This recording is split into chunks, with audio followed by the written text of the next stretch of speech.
nè bật bật ui thì đặt cho này không được mốt cột chỗ ra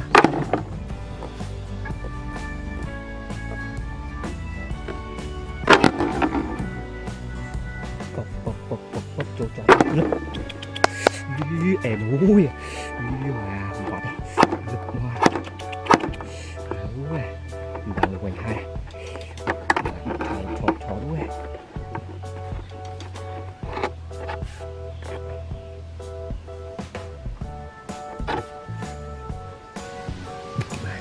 đặt trong này đuôi có chốt đuôi để cái nhá đuôi để một nó từ từ nó là sọm rồi chặt nó thì chạm mà mới quá nha sợ dùng chiều qua quá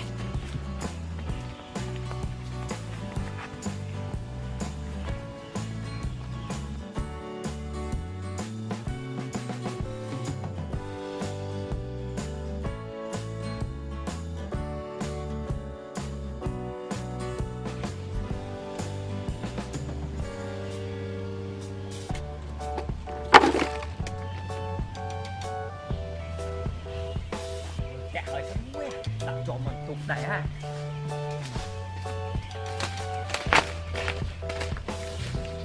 mình mà chân muối à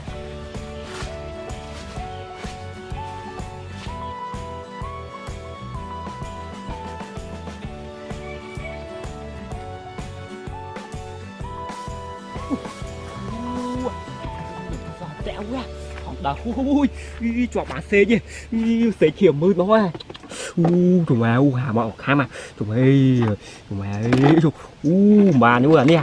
phờ về chúng mày khám chớ mà nè một cái tôi đều khiêu ôm máu xế nha thùng thế đấy nhưng mà tẹo quá đây lực máu từ mày này quá mẹ ơi tránh vào cô này mấy slap play đấy tránh quá rồi tránh nó khéo quá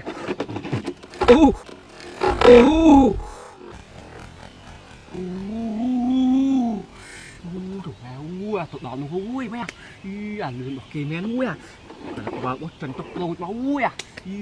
phệt nhá quá về hó quá chạy quá chạy tụi đặt ngày rồi chứ đọt quá đặt lại xe chứ chọn bạn xe cho chọn bạn không xe cái chuẩn trong à xe cạt bây giờ chú quá